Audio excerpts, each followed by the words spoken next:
हाँ जी, नमस्कार मेरे सम्मानीय विद्यार्थियों, सम्मानित विद्यार्थियों। विद्यार्थियों के लिए सम्मान बहुत जरूरी होता है। जरूरी नहीं कि टीचर के लिए ही सम्मान जरूरी होता है, विद्यार्थियों के लिए भी सम्मान बहुत जरूरी होता है। तो हम पढ़ रहे हैं पिछले कुछ क्लासों से कौन सा वाला टॉपिक, राष्ट्रपति। और कल जो हमारी क्लास हुई थी वहाँ हम कहाँ तक पढ़ चुके थे? अनुच्छेद 61 तक पढ़ चुके थे। 61 में राष्ट्रपति के महाभियोग की जो प्रक्रिया है वो हमने पढ़ ली थी। तो इससे आगे हम आज स्टार्ट करते हैं। अनुच्छेद 62, देखो ये क्या कहता है, समझो। राष्ट्रपति की अनुपस्थिति में उपराष्ट्रपति, मतलब अगर राष्ट्रपति पद त्याग, मृत्यु या पदावधि पूर्ण हो जाना या पद से हटाया जाना, किसी भी स्थिति में अगर उसका पद रिक्त होता है तो उसकी अनुपस्थिति में उस पद को कौन धारण करता है, इसके संबंध में प्रावधान है अनुच्छेद 62 के अंदर। तो राष्ट्रपति की अनुपस्थिति में उपराष्ट्रपति, उपराष्ट्रपति की अनुपस्थिति में सुप्रीम कोर्ट का मुख्य न्यायाधीश, और अगर सुप्रीम कोर्ट का मुख्य न्यायाधीश भी अनुपस्थित है तो उसकी अनुपस्थिति में अन्य वरिष्ठतम न्यायाधीश, कहाँ का अन्य वरिष्ठतम न्यायाधीश? सुप्रीम कोर्ट का, राष्ट्रपति के पद का निर्वहन करते हैं, मतलब राष्ट्रपति के पद को धारण करते हैं। समझ गए? कौन कौन करते हैं? राष्ट्रपति की अनुपस्थिति में उपराष्ट्रपति, उपराष्ट्रपति की अनुपस्थिति में सुप्रीम कोर्ट का मुख्य न्यायाधीश, सुप्रीम कोर्ट के मुख्य न्यायाधीश की अनुपस्थिति में सुप्रीम कोर्ट का जो अन्य वरिष्ठतम न्यायाधीश है वो पद धारण करेगा। लेकिन किसी भी स्थिति में 6 माह के अंदर राष्ट्रपति का पद भर लिया जाना चाहिए। ये बात समझ में आ गई कि नहीं आई? कौन से अनुच्छेद में ये बात? इसके बाद अनुच्छेद 63 से उपराष्ट्रपति स्टार्ट हो जाएगा। हम उन अनुच्छेदों के अकॉर्डिंग पढ़ेंगे जो राष्ट्रपति से संबंधित हैं, ठीक है। इसके बाद एक आता है अनुच्छेद 71। 71 में क्या है? राष्ट्रपति और उपराष्ट्रपति के निर्वाचन के संबंध में अगर कोई विवाद उत्पन्न हो जाए, मतलब उनके निर्वाचन को चैलेंज दे दे कोई। चैलेंज कौन देगा? 2 ही प्रकार के व्यक्ति चैलेंज देंगे, या तो दूसरा उम्मीदवार चैलेंज करेगा या निर्वाचक मंडल के सदस्य चैलेंज कर सकते हैं। समझ गए? तो अच्छा, ये चैलेंज कब किया जाएगा? परिणाम जारी होने के 1 महीने के अंदर। परिणाम जारी होने के 1 महीने के अंदर अगर उनके निर्वाचन के संबंध में कोई विवाद उत्पन्न होता है तो उसका सुनवाई कौन करेगा? Supreme court. इसकी सुनवाई कौन करेगा? Supreme court. तो ये सवाल टिक गया कि राष्ट्रपति या उपराष्ट्रपति के निर्वाचन के संबंध में विवाद होने पर उसका निपटारा कौन करता है, या उसकी सुनवाई कौन करता है, या उसका निर्णय कौन करता है? आंसर क्या आएगा? Supreme court. और किस अनुच्छेद के अनुसार करता है? राष्ट्रपति या उपराष्ट्रपति के निर्वाचन के संबंध में विवाद का निर्णय सुप्रीम कोर्ट करता है। रिवर्स करके सवाल लेगा एग्जामिनर, किस अनुच्छेद के अनुसार? एक अनुच्छेद 71 के अनुसार राष्ट्रपति और उपराष्ट्रपति के निर्वाचन के संबंध में विवाद का निर्णय सुप्रीम कोर्ट करता है, अनुच्छेद 71 के अनुसार। या अनुच्छेद 71 के अनुसार कौन करता है? सुप्रीम कोर्ट करता है, ठीक है। सुप्रीम कोर्ट ने मान लो अपना निर्णय दिया 6 महीने के अंदर, और 6 महीने में उसने निर्णय दिया कि इनके निर्वाचन के संबंध में अनियमितताएं थीं और इनका निर्वाचन रद्द किया जाता है, और निर्वाचन कैंसिल हो गया। समझ गए? लेकिन इस 6 महीने तक उन्होंने उस पद पर बैठकर जो कार्य किए, क्या वो कार्य रद्द हो जाएंगे या वो कार्य माने जाएंगे? माने जाएंगे। बस यही ट्विस्ट है कहानी का। सुप्रीम कोर्ट निर्णय देता है उससे पहले ही अगर उस पद पर बैठकर उन लोगों ने जो कार्य कर दिए हैं वो कार्य विधि मान्य होंगे। कैसे होंगे? विधि मान्य का मतलब ये है कि कानूनी दृष्टि से या विधि की दृष्टि से मान्य होंगे। बात समझ में आ गई? तो राष्ट्रपति और उपराष्ट्रपति के निर्वाचन के संबंध में किसी विवाद की स्थिति में निर्णय करने का अधिकार किसके पास है? कौन से अनुच्छेद के अनुसार है? ठीक है। अनुच्छेद 72 देखिए, राष्ट्रपति की क्षमादान की शक्ति। एक सवाल आप पढ़े होंगे कि राष्ट्रपति की क्षमादान की शक्ति कौन से अनुच्छेद में? क्या उत्तर आएगा? 72। अब इसको पहले तो सरल भाषा में समझ लो, सरल हिंदी में, फिर हम इसको कॉन्स्टिट्यूशनरी लैंग्वेज में समझेंगे। तो सरल हिंदी का मतलब क्या है कि देश के किसी भी न्यायालय के द्वारा दी गई किसी भी प्रकार की सजा को, चाहे वो सैनिक न्यायालय के द्वारा दी गई हो, चाहे सुप्रीम कोर्ट, हाई कोर्ट किसी के द्वारा दी गई हो, देश के किसी भी न्यायालय के द्वारा दी गई किसी भी प्रकार की सजा को राष्ट्रपति क्या क्या कर सकता है वो देखो। पूर्ण रूप से क्षमा या पूर्ण रूप से माफी। पूर्ण रूप से क्षमा का मतलब है पूरी की पूरी सजा रद्द, समझ गए। सजा को कम कर सकता है, सजा को स्थगित कर सकता है और सजा का स्वरूप बदल सकता है, स्वरूप बदल सकता है। अब इसका मतलब समझो आप, ये दिख रहा है क्या आपको, इधर बैठे हैं जो, ये क्या लिख रहा है इधर की तरफ, तो फिर सम्मान में इतना कैसे आप दब सकते हैं कि आप ये भी नहीं कह रहे कि दिखाई नहीं दे रहा। ठीक है भाई, सम्मान आप हमारा करें लेकिन अपने कैरियर की दाव पर भी नहीं करें, ठीक है। चलिए ठीक है, सम्मान आप हमारा करें लेकिन अपने कैरियर की दाव पर ही नहीं करें। इस अधिकार का मतलब ये नहीं है कि आप सम्मान ही नहीं करें, ठीक है। चलिए ये देखें आप यहाँ पे कि राष्ट्रपति के क्षमादान की जो शक्ति है, राष्ट्रपति उन सभी विषयों पर बनाए गए कानून, उन सभी विषयों पर बनाए गए कानूनों के आधार पर दिए गए दंड को माफ कर सकता है, कम कर सकता है, स्थगित कर सकता है या स्वरूप बदल सकता है, जिन पर कानून बनाने की शक्ति संसद को है। और सुन लो सरल भाषा में, संसद के कानून बनाने की शक्ति जिन विषयों पर है ना, उन विषयों पर जहां तक संघ की कार्यपालिका शक्ति का विस्तार है, तो संघ की कार्यपालिका शक्ति का मुखिया कौन है, राष्ट्रपति। जहां तक संघ की कार्यपालिका शक्ति का विस्तार है, वहां तक बनाए गए किसी भी कानून के आधार पर दी गई किसी भी प्रकार की सजा को, देश के किसी भी न्यायालय के द्वारा दी गई किसी भी प्रकार की सजा को राष्ट्रपति पूर्ण रूप से क्षमा कर सकता है, कम कर सकता है, स्थगित कर सकता है या स्वरूप बदल सकता है। सरल भाषा में जान लो कि राष्ट्रपति की क्षमादान की शक्ति का विस्तार वहां तक है जहां तक कि संघ की कार्यपालिका शक्ति का विस्तार है, समझ गए जी। राज्यपाल के क्षमादान की शक्ति का विस्तार वहां तक है जहां तक राज्य की कार्यपालिका शक्ति का विस्तार है। दोनों के क्षमादान की शक्ति में बेसिक डिफरेंस ये है। राज्यपाल के क्षमादान की शक्ति अनुच्छेद 161 में आएगी, जब राज्य विधानमंडल पढ़ेंगे तब पढ़ेंगे, फिलहाल हम पढ़ रहे हैं राष्ट्रपति, ठीक है। पूर्ण रूप से क्षमा, पूर्ण रूप से माफ, बिल्कुल जीरो। कम कर सकता है, 15 साल के कारावास को 6 साल में कन्वर्ट कर दिया, कम कर दिया। स्थगित कर सकता है सजा को, भाई 26 तारीख को फांसी होनी है, 26 को मत दो, 4 तारीख को दे देना, अगले महीने की जो आएगी, स्थगित कर सकता है। स्वरूप बदल सकता है, सश्रम कारावास दिया किसी व्यक्ति को, अब उसने देखा कि यार बुढ़ा है, प्रेग्नेंट लेडी है या और किसी भी प्रकार की बीमारी से शिकार है, तो सश्रम की जगह श्रम को हटा लो, सिंपल कारावास ही दे दो इसको। तो ये 4 शब्द हैं, इनको पकड़ गए कि नहीं पकड़ गए आप? भले ही वो सैनिक न्यायालय के द्वारा दी गई कोर्ट मार्शल की सजा हो, चाहे देश के किसी भी न्यायालय के द्वारा दिया गया मृत्यु दंड का आदेश हो, समझ गए।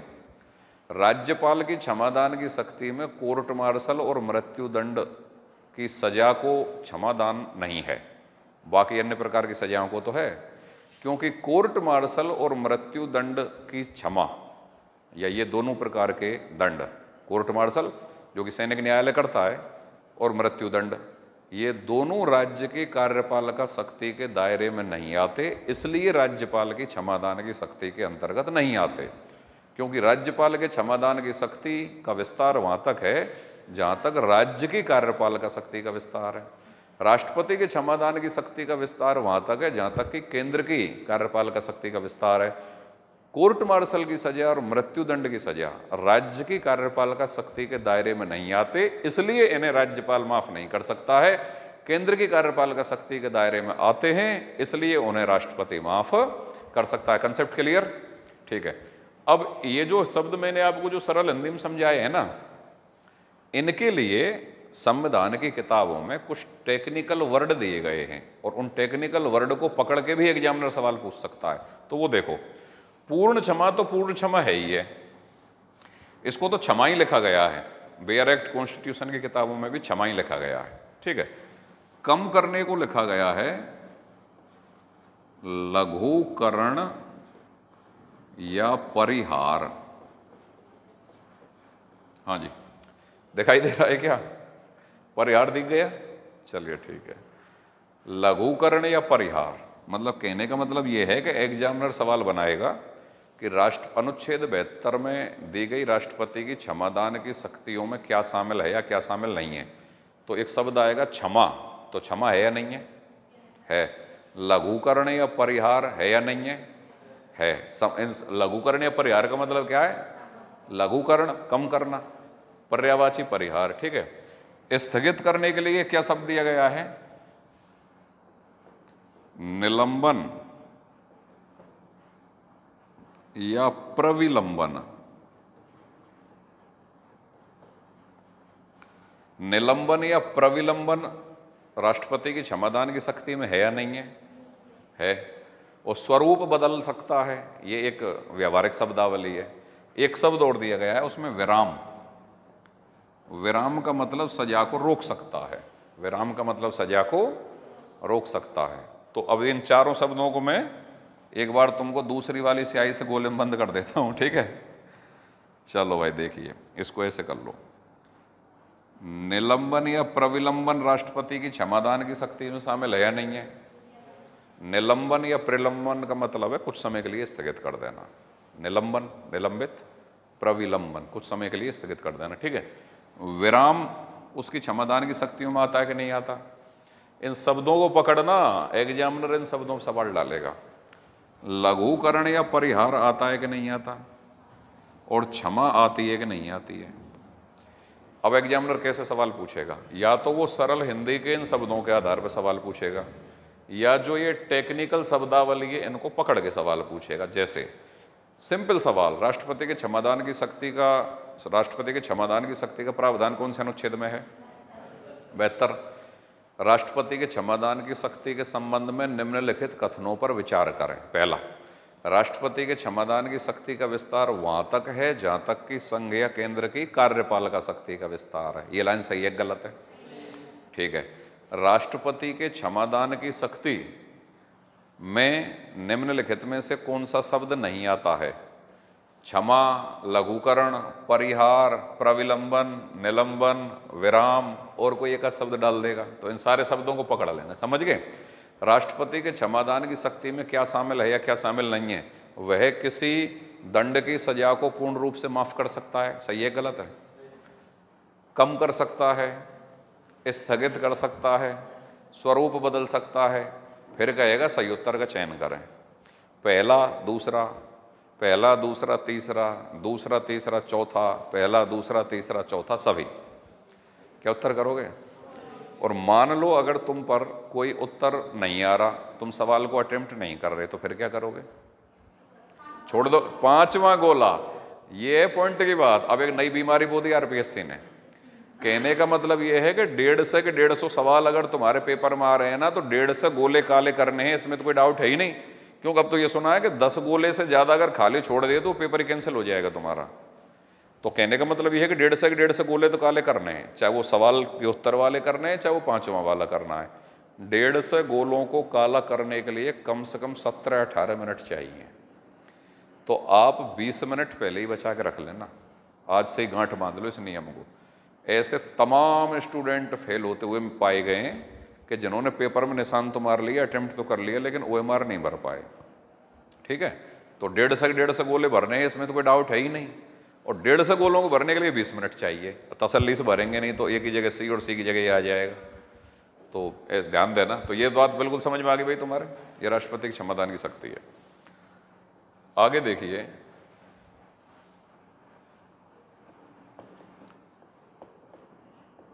अनुच्छेद 73।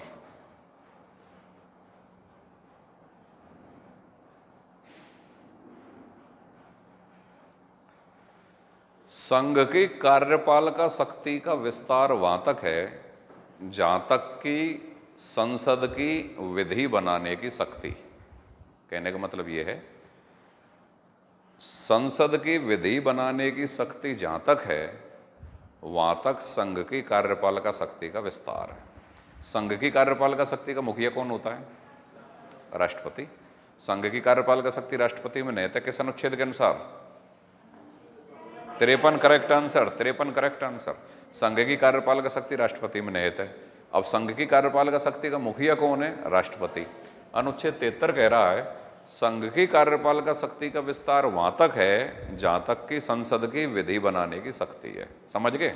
इसके अलावा भारत सरकार ने अगर कोई संधि किया है या समझौता किया है, कोई करार किया है, कोई पैक्ट किया है, उनको निभाने की शक्ति जहां तक है वहां तक संघ की कार्यपालिका शक्ति का विस्तार है।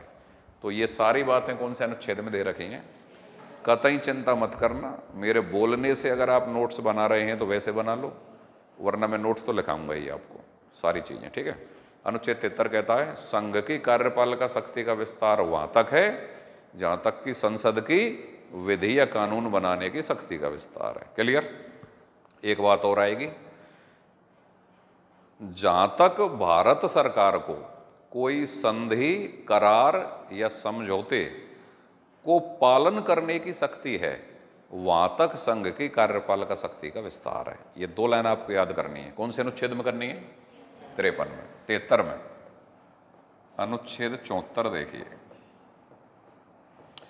मुझे लगता है कि मैं इतनी सरल भाषा में और स्लो मोशन में समझा रहा हूं कि अगर मैं तुम्हें नोट्स नहीं भी बनाऊं तो तुम इसको देख देख के अपने आप नहीं बना लोगे क्या? नहीं, टेंशन मत लो, मैं यहाँ पे बनवा लूंगा। लेकिन जो बच्चे ऑनलाइन पढ़ रहे हैं तो आराम से बनाए जा सकते हैं कि नहीं बनाए जा सकते? इसमें मैंने सुना है स्पीड को भी अपने हिसाब से मैनेज कर लेते हैं लोग, बढ़ा लेते हैं, घटा लेते हैं। तो ये तो बढ़िया जुगाड़ है। ठीक है, एजुकेशन कहाँ से कहाँ बदल गई। चलिए इसको देखिए, अनुच्छेद 74 में क्या है, इसको समझो भैया पूरी तसल्ली से। 74(1) राष्ट्रपति के कार्यों में सहायता और सलाह देने के लिए मंत्रिपरिषद होगी। अच्छा, मंत्रिपरिषद में छोटी मात्रा आएगी कि बड़ी आएगी?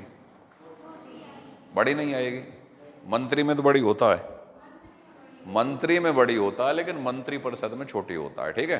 तो अगर आप एसआई की परीक्षा दे रहे हैं, आरएएस की परीक्षा दे रहे हैं, हिंदी आपकी बेस्ट होनी चाहिए। मतलब अगर आप हिंदी और इंग्लिश को अच्छा करना चाह रहे हैं तो जो कुछ भी आप पढ़ें, चाहे वो अखबार में पढ़ें, किताब में पढ़ें, कहीं पे भी पढ़ें, वहाँ थोड़ा सा फोकस करें शब्दों पे कि कैसे लिखा हुआ है।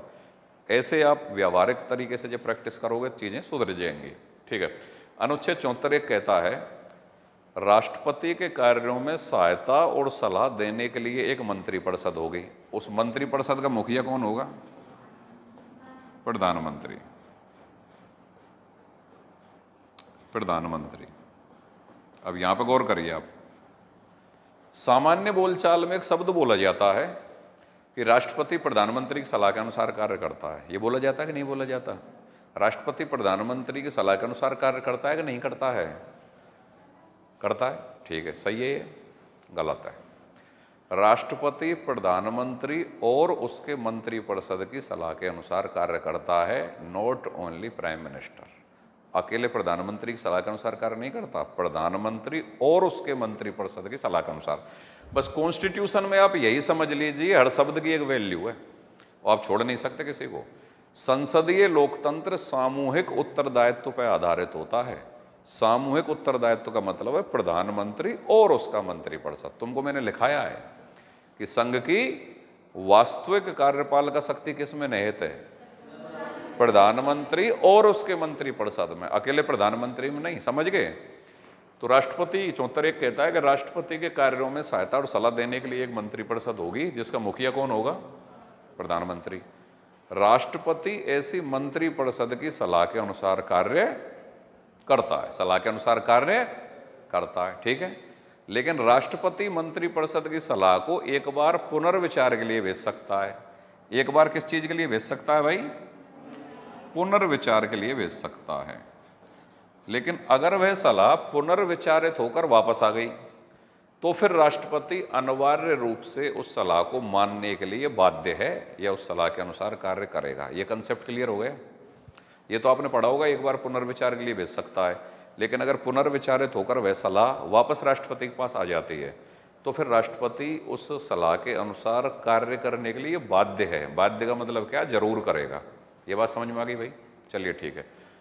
एक संविधान संशोधन ऐसा हुआ था जिसमें राष्ट्रपति के लिए ये अनिवार्य और बाध्यकारी बना दिया गया था कि वह मंत्रिपरिषद की सलाह के अनुसार अनिवार्य रूप से कार्य करेगा और उसको पुनर्विचार के लिए भी नहीं भेज सकता है। मतलब पुनर्विचार के लिए भी नहीं भेज सकता है। वो कौन सा संविधान संशोधन था? मैंने तुम्हें एक वो दे रखी है टिप्स कि जब कभी भी आपको ऐसा संविधान संशोधन या कानून बनता दिखे कि जिसमें क्या नाम है, प्रधानमंत्री पावरफुल हो जाए, राष्ट्रपति डाउन हो जाए, न्यायालय डाउन हो जाए, तो बहुत हद तक चांस बनेंगे कि वो इंदिरा गांधी ने किया हो और वो 42वां संविधान संशोधन हो। 42वां संशोधन कब हुआ था भाई? 1976। तो 42वें संविधान संशोधन 1976 के अंतर्गत राष्ट्रपति को यह बाध्यकारी बना दिया गया कि वह मंत्रिपरिषद की सलाह को मानने के लिए बाध्य है, मतलब उसको पुनर्विचार के लिए भी नहीं भेज सकता है। बात समझ में आ गई? पुनर्विचार के लिए भी नहीं भेज सकता है, समझ गए? लेकिन बाद में जब मोरारजी देसाई की सरकार आई 1978 में और उन्होंने 44वां संविधान संशोधन किया 1978, तो उसमें उन्होंने राष्ट्रपति को थोड़ी सी इज्जत बख्शी कि भाई इतना भी मत दबाओ बेचारे को, कार्यपालिका का प्रधान है देश की का, कि कम से कम एक बार पुनर्विचार का अधिकार तो इनको दे दो। तब वो अधिकार बना कि राष्ट्रपति एक बार पुनर्विचार के लिए भेज सकता है, जो कि प्रेजेंट में जो कानून बना पड़ा है। समझ गए? तो एग्जामिनर ये पूछेगा राष्ट्रपति मंत्रिपरिषद की सलाह को एक बार पुनर्विचार के लिए भेज सकता है, यह कानून कौन से संविधान संशोधन में बना? 44वां संविधान संशोधन 1978। कौन से प्रधानमंत्री के समय? मोरारजी देसाई। राष्ट्रपति मंत्रिपरिषद की सलाह को मानने के लिए बाध्य है, कौन से संविधान संशोधन में यह कानून बना? कौन से में बना? 42वां 1976। कौन से प्रधानमंत्री के समय हुआ? इंदिरा गांधी। यहां तक बात समझ में आ गई? ठीक है, ये 74(1) है भाई, बिल्कुल ऐसे शुद्ध गणित है, कुछ भी चीज ना हटा सकते, न घटा सकते, न बढ़ा सकते, ऐसे कैसे याद करनी पड़ेगी। ठीक है, बिल्कुल उसी समय हुआ है, आपातकाल में। हाँ, तो जब ही तो इंदिरा गांधी ने मनमाने तरीके से कर दिया, तो वो तो उस समय तो मिनी संविधान और कहा जाता है, आमूल चूल परिवर्तन कर दिया था, आयरन लेडी वैसे ही कहा जाता है क्या? देखो, जब कभी भी डेयरिंग डिसीजन की बात भारत के किसी प्रधानमंत्री के लिए आएगी तो केवल दो के बीच में तुलना होगी, नरेंद्र मोदी और इंदिरा गांधी। बाकी तो बेचारे बढ़िया बढ़िया काम किए सभी ने, लेकिन दो के बीच में तुलना जाएगी कि बड़े डिसीजन किसके। तो आप अपने शत्रु देश के दो टुकड़े कर दें, भाई ये बहुत बड़ी उपलब्धि होती है कि शत्रु देश के दो टुकड़े कर दें। ठीक है, आप जबरदस्ती नसबंदी कार्यक्रम लागू कर दें, ये कितनी बड़ी बात है इस कंट्री के अंदर कि 1971 की जनगणना हुई और देश की जनसंख्या अचानक से तेजी से बढ़ी, और फिर ये डिस्कशन हुआ कि साहब जनसंख्या कंट्रोल कैसे करें, तो भाई नसबंदी कार्यक्रम लगाओ। तो किसी ने कहा कि साहब महिलाएं को बाध्य नहीं किया जा सकता नसबंदी कराने के लिए, तो डिसीजन आया कि साहब पुरुषों की जा सकती है। तो टारगेट बना के जबरदस्ती नसबंदी कार्यक्रम लागू कर दिए गए। तो ये कितना बड़ा काम है, इमरजेंसी ठोक देना देश के अंदर, और सारे विपक्षी नेताओं को पकड़ के अंदर और ठुकाई करवा रहे हैं। वसुंधरा राजे की माँ और महारानी गायत्री देवी जयपुर की, इन दोनों को एक काल कोठरी में बंद कर दिया था इंदिरा गांधी ने। राजघरानों की महिलाओं पे तो कहर बनकर उतरती थी वो इंदिरा गांधी। तो सोचो तुम क्या स्टारडम रहा होगा और कितनी पावर रही होगी और क्या चीज़ रही होगी। ठीक है, तो ये वैसे ही थोड़ी है, मार्गरेट थैचर से लेके सारी प्रधानमंत्री ब्रिटेन की, और उनको आयरन लेडी कह रही हैं, सारे प्रोटोकॉल तोड़कर उनको एयरपोर्ट पर लेने जा रहे हैं। तो इंदिरा गांधी के डिसीजन तो बड़े। अब बात करते हैं मोदी की। धारा 370 का पुनर्गठन कश्मीर में कर देना, ये इंदिरा गांधी के बस का भी नहीं था, तो ये मोदी ने ही किया है। ये छोटी मोटी उपलब्धि नहीं है भाई। मतलब मैं तो आज तक इस असमंजस में हूँ कि दोनों में से ज़्यादा मतलब साहसी निर्णय कौन लेता है कि 370 छोटा मोटा काम नहीं है, विश्व बरादरी को अपने उसमें कॉन्फिडेंस में लेना और ये काम कर देना, और चूँ भी आवाज़ नहीं आए पूरे वर्ल्ड के अंदर, तो ये भी बड़े। नोटबंदी कर देना, ऐसी कोई सी भी राजनीतिक पार्टी भारत के अंतर्गत नहीं है जो अपने ही वोटरों को नाराज करे। मोदी अपने वोटरों को नाराज करता है। जीएसटी लगा के बनिया बर्बाद, जबकि बनिया तो बीजेपी का वोटर है। ठीक है, SC ST के लिए 3 एक्ट को उल्टा दोबारा से मजबूत करके लगाया कि और लो, तो भाई वो जर्नल OBC वाले थोड़े से सब हमारे ऊपर लगता है, नाराज। कोई दिक्कत ही नहीं है कहीं पे भी, वो कतई रत्ती भर भी परवाह नहीं करता कि अपने वोटर ही नाराज हो जाएंगे। अब किसान आंदोलन लागू, किसान कानून लाया, तो किसान जो OBC वर्ग है वो बीजेपी का वोटर है ज़्यादातर केसेज में। लेकिन जब पूरा ही उत्तर भारत में वो विपक्ष और वो सारे एक जगह बैठे गए, तब वो बैक हुआ है, वापस लेना पड़ा नहीं। मोदी ने जो कानून ठोक दिया फिर वो ठोक दिया, बैक नहीं होता है वो। फर्स्ट टाइम ऐसा हुआ कि भाई जब उसका खुद का ही वोटर नाराज होकर पूरा उत्तर भारत की राजनीति बदल जाती। तो ये एक डेयरिंग डिसीजन करने वाले लोग हैं। तो फिलहाल ये इंदिरा गांधी है जिसने ये काम कर दिया था, लेकिन बाद में मोरारजी देसाई ने राष्ट्रपति को थोड़ा सा सम्मान बख्श दिया। ये आपका 74(1) है। 74 देखिए 2, अनुच्छेद 74(2), ये बड़ा इंटरेस्टिंग अनुच्छेद है भाई। अनुच्छेद 74(2) ये कहता है कि मंत्रिपरिषद ने राष्ट्रपति को क्या सलाह दी है, इसकी जांच भारत के किसी भी न्यायालय में नहीं की जा सकती। मंत्रिपरिषद राष्ट्रपति को जो सलाह देगा ना, 74(1) लिख रहा है ना, राष्ट्रपति उस सलाह के अनुसार कार्य करेगा। 74(2) ये कह रहा है कि मंत्रिपरिषद ने राष्ट्रपति को क्या सलाह दी है, इसकी जांच भारत के किसी भी न्यायालय में नहीं की जा सकती। समझ गए? तो एक बार बहुत तगड़ा मैटर छिड़ गया था राजेंद्र प्रसाद और नेहरू के बीच में, Hindu marriage act. Hindu marriage act 1955 आया, राजेंद्र प्रसाद जी के पास नेहरू जी ने भेजा कि साहब साइन करो। नेहरू ने राजेंद्र प्रसाद राष्ट्रपति के पास भेजा कि आप इस पर साइन करिए। राष्ट्रपति राजेंद्र प्रसाद ने साइन करने से शुरुआत में आनाकानी की और ये कहा कि भारत एक धर्मनिरपेक्ष राष्ट्र है, तो आप अकेले हिंदू धर्म के लिए हिंदू मैरिज एक्ट क्यों बना रहे हैं, आप इंडियन मैरिज एक्ट क्यों नहीं बना रहे जो साथ ही सारे जाति धर्म के लोगों पर बराबर से लागू हो जाए। हालांकि सलाह बहुत सटीक थी, और अगर ऐसा हो जाता तो आज समान नागरिक संहिता ऋण कानूनों की भी जरूरत नहीं पड़ती और सांप्रदायिक क्लेश भी नहीं होते। खैर कोई नहीं। तो नेहरू जी ने अपने लॉजिक दिए कि भाई देखो ऐसा है कि पहले बहुसंख्यक वर्ग के लोगों के लिए बना लेते हैं, जिससे अल्पसंख्यकों का विश्वास हम जीत लेंगे, बाद में जब इन पर लागू करेंगे तो ये एग्री कर लेंगे। हालांकि वो आज तक भी एग्री नहीं हो पा रहे हैं। तो राजेंद्र प्रसाद इस पे साइन करने के लिए एग्री नहीं थे। राजेंद्र प्रसाद और नेहरू के बीच में बड़ा मतभेद रहा है काफ़ी बड़े लेवल पर। तो राजेंद्र प्रसाद ने नेहरू ने कही कि सर आप इस पर साइन करो, क्योंकि आप अनुच्छेद 74(1) देखो। 74(1) क्या कह रहा है कि राष्ट्रपति मंत्रिपरिषद की सलाह के अनुसार कार्य करेगा। राजेंद्र प्रसाद कह रहे हैं कि ये बात तो ठीक है कि राष्ट्रपति मंत्रिपरिषद की सलाह के अनुसार कार्य करेगा, लेकिन इसमें यह कहाँ लिखा है कि मंत्रिपरिषद की सलाह मानने के लिए बाध्य है। वो तो इंदिरा गांधी ने तो किया था 42 में संशोधन 76 में, पहले थोड़ी था 1955 के टाइम पे कि भाई ठीक है मंत्रिपरिषद की सलाह के अनुसार कार्य करेगा, लेकिन जब शब्द ही सलाह लिख रखा है तो सलाह कभी बाध्यकारी नहीं होती कि ठीक है तुम मुझे सलाह दो, मेरी मर्जी है मैं मानूं या नहीं मानूं।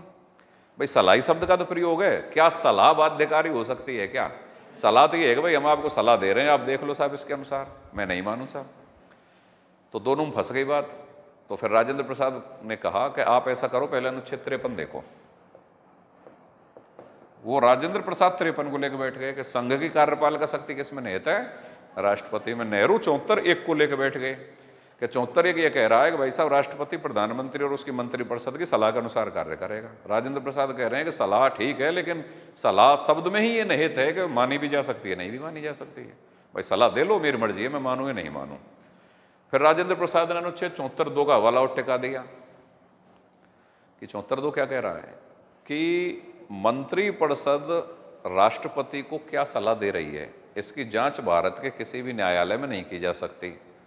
मैं ये कहूं कि तुमने मुझे सलाह ही ये दी है कि मैं साइन नहीं करूं, तो मैंने ऐसा किया है या नहीं किया है, तुमने ऐसी सलाह दी है या नहीं दी है, इसकी जांच तुम भारत के किसी भी न्यायालय में नहीं कर सकते। क्यों? है ही नहीं लॉ में। तो बात बिल्कुल फंस गई। लास्ट में नेहरू ने कहा कृपया करके अनुच्छेद 61 पे भी गौर कर लो। ठीक है भाई, 61 में क्या था? महाभियोग। तो कुल मिला के भाई थोड़ा सा राजेंद्र प्रसाद भी एक बार तो सदमे में तो आई गए होंगे कि यार ये क्या हो रहा है कि भाई जब ज़्यादा बदमाशी बेचोगे तो महाभियोग का भी प्रावधान है संसद में, वो भी लाया जा सकता है। फिर चूंकि राष्ट्रीय आंदोलन के दोनों ही नेता बड़े थे, पटेल ने राष्ट्रपति बनवाया था राजेंद्र प्रसाद को, नेहरू बनाना चाह रहे थे चक्रवर्ती राजगोपालाचारी को। तो पटेल ने सोचा कि प्रधानमंत्री पे तो नंबर नहीं आया, राष्ट्रपति तो अपनी पसंद का बनवा दूं, तो उन्होंने राजेंद्र प्रसाद पे अड़ गए थे पटेल, तो राजेंद्र प्रसाद राष्ट्रपति बन गए थे। तो स्वतंत्रता आंदोलन के नेता थे बड़े, इनके बीच में फिर और भी काफ़ी सारे नेता थे। बाद में ये घटनाक्रम जो है इसका पटाक्षेप कर दिया गया, लेकिन ये बाकायदा डिबेट छिड़ी है, पत्र व्यवहार हुए हैं दोनों के बीच में, बड़ी तीखी बहस थी। तो 74(2) समझ में आ गया। मंत्रिपरिषद ने राष्ट्रपति को क्या सलाह दी है, इसकी जांच भारत के किसी भी न्यायालय में नहीं की जा सकती। ठीक है भाई। तो मंत्रिपरिषद द्वारा राष्ट्रपति को दी गई सलाह का न्यायिक पुनरावलोकन हो सकता है क्या? नहीं हो सकता। न्यायिक पुनरावलोकन नहीं हो सकता। मतलब मंत्री परिषद के द्वारा राष्ट्रपति को दी गई सलाह न्याय योग्य या वाद योग्य है? न्याय योग्य या वाद योग्य है या नहीं है?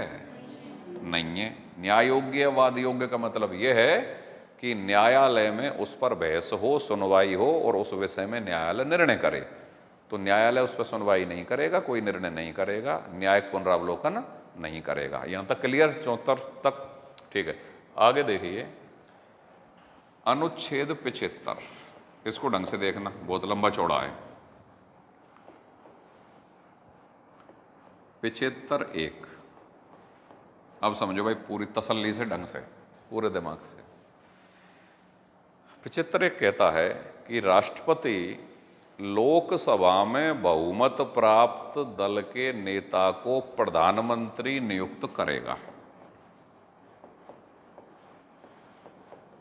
प्रधानमंत्री नियुक्त करेगा। तो देखो एक सवाल तो यहीं आता है, प्रधानमंत्री और जो केंद्रीय मंत्री होते हैं वो कैसे होते हैं? नियुक्त, मनोनीत, आनुवंशिक, निर्वाचित। कैसे होते हैं? नियुक्त। भारत का प्रधानमंत्री कैसे होता है? नियुक्त, मनोनीत, आनुवंशिक, निर्वाचित। उत्तर क्या आएगा? नियुक्त। प्रधानमंत्री और अन्य मंत्री कैसे होते हैं? नियुक्त। राष्ट्रपति प्रधानमंत्री की नियुक्ति करता है किस अनुच्छेद के अनुसार? जो भारत का प्रधानमंत्री बनता है वो कैसा होता है कि उसके दल को अनिवार्य रूप से लोकसभा में बहुमत होना चाहिए। किसमें बहुमत होना चाहिए? अच्छा, राज्यसभा में भी बहुमत होना चाहिए या नहीं भी हो तो भी काम चल जाएगा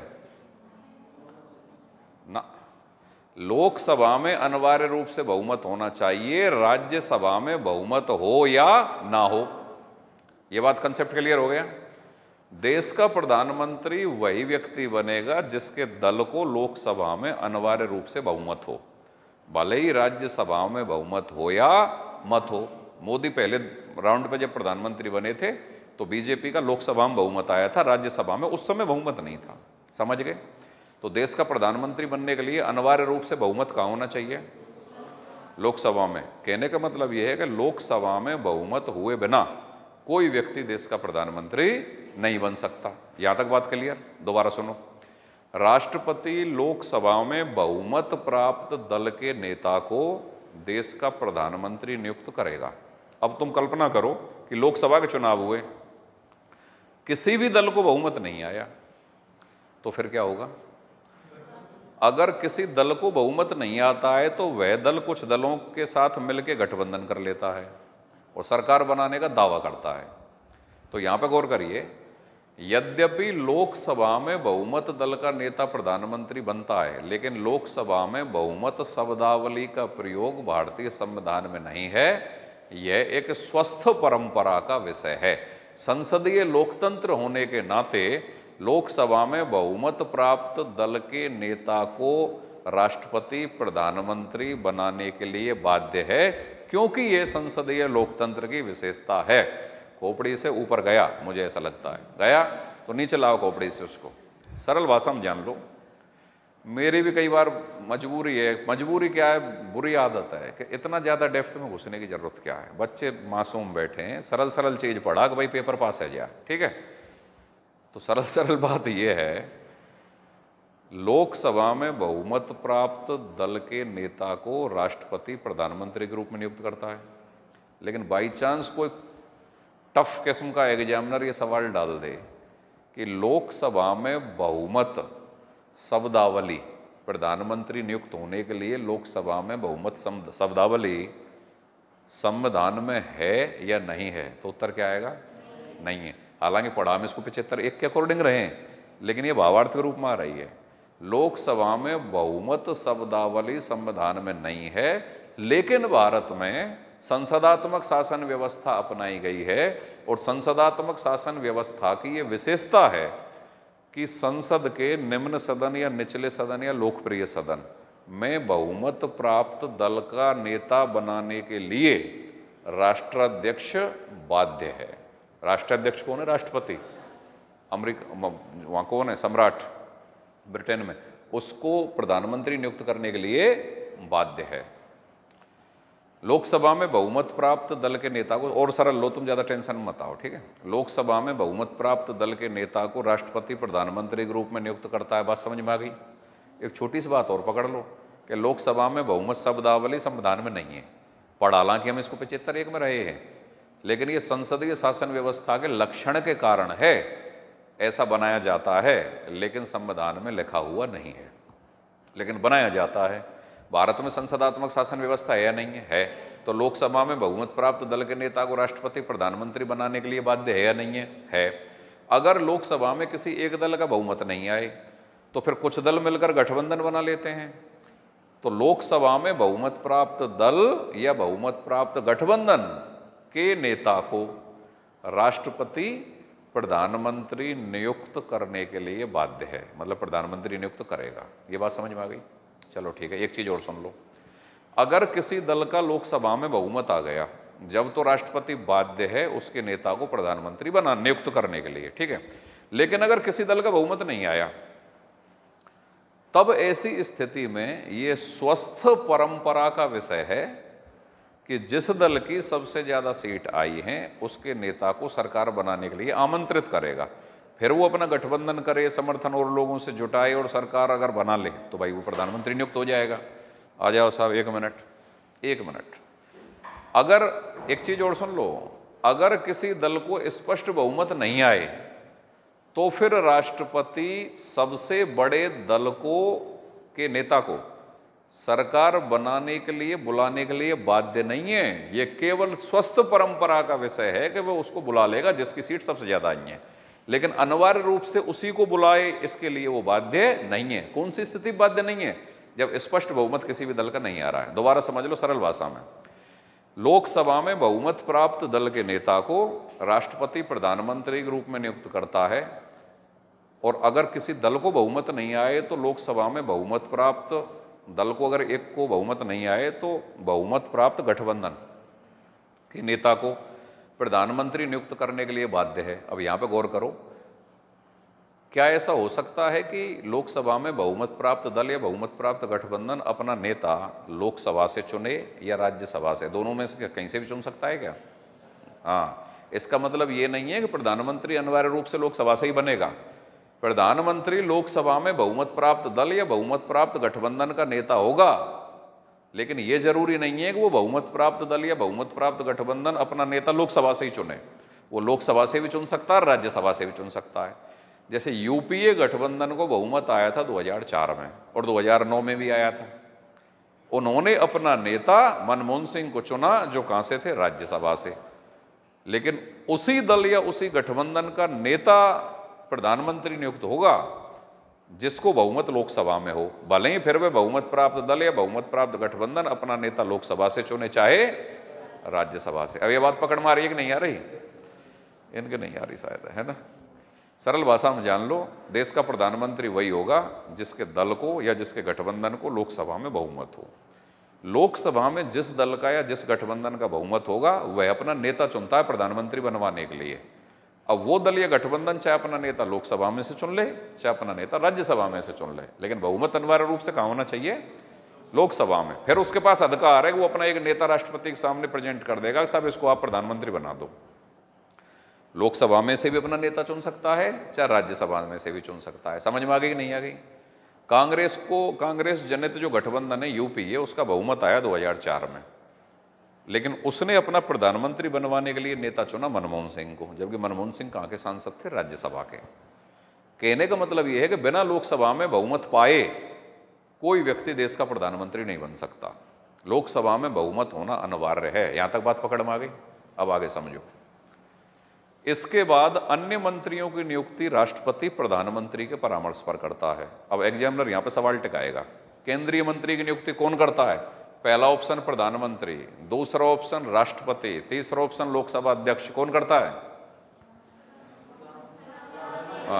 केंद्र, यस। और चौथा ऑप्शन आएगा प्रधानमंत्री के परामर्श पर राष्ट्रपति। पहला ऑप्शन प्रधानमंत्री, दूसरा ऑप्शन राष्ट्रपति, तीसरा ऑप्शन लोकसभा अध्यक्ष। तो स्टूडेंट पकड़ेंगे कि यार प्रधानमंत्री और केंद्रीय मंत्रियों की नियुक्ति राष्ट्रपति करता है, और चौथा ऑप्शन आएगा प्रधानमंत्री के परामर्श पर राष्ट्रपति। तो मोर करेक्ट क्या होगा? प्रधानमंत्री के परामर्श पर राष्ट्रपति। इसलिए आप लोगों को यह सलाह दी जाती है, पॉलिटी में तो खास, और पॉलिटी नहीं, कोई सा भी सब्जेक्ट भले ही आप पढ़ रहे हो और पेपर अटेम्प्ट कर रहे हो, चाहे आप पे सब कुछ आता हो, लेकिन पूरे प्रश्न को ढंग से पढ़ना और चारों ऑप्शन को ढंग से पढ़ना। 2-3 सवाल कम गलत करोगे 100 सवाल के पेपर में, और OMR को ढंग से भरना। भाई ये बहुत बड़ा टास्क है, थोड़ा बस पेशेंस रखना पड़ता है। तो अन्य मंत्रियों की नियुक्ति राष्ट्रपति प्रधानमंत्री के परामर्श पर करता है। मंत्रिपरिषद में कौन कौन मंत्री होंगे, कितने मंत्री होंगे, उनके पास विभाग क्या क्या होंगे, इस सब का बंटवारा और निर्धारण प्रधानमंत्री करता है। ठीक है, लेकिन राष्ट्रपति मंत्रियों के कार्य आवंटन का नियम बनाता है। असिस्टेंट प्रोफेसर में यह सवाल पूछा गया है, ढंग से गौर करिए। केंद्र के जो मंत्री होते हैं ना, उनमें कार्यों का आवंटन कैसे किया जाएगा, इसका नियम राष्ट्रपति बनाता है। 1961 में बनाया हुआ है। मंत्रियों के मध्य कार्य आवंटन का नियम राष्ट्रपति बनाता है, और प्रधानमंत्री के परामर्श पर मंत्रियों के मध्य कार्यों का आवंटन राष्ट्रपति करता है। एक एक शब्द पे एक एक सवाल है। प्रधानमंत्री की नियुक्ति कौन करता है? राष्ट्रपति। अन्य केंद्रीय मंत्रियों की नियुक्ति कौन करता है? प्रधानमंत्री के परामर्श पर राष्ट्रपति। मंत्रिपरिषद में कुल कितने मंत्री होंगे, कौन कौन मंत्री होंगे, उनके पास विभाग क्या क्या होंगे, इसका निर्धारण कौन करता है? प्रधानमंत्री। मंत्रियों के मध्य कार्य आवंटन का नियम कौन बनाता है? राष्ट्रपति। मंत्रियों के मध्य कार्य आवंटन कौन करता है? प्रधानमंत्री के परामर्श पर राष्ट्रपति। ठीक है।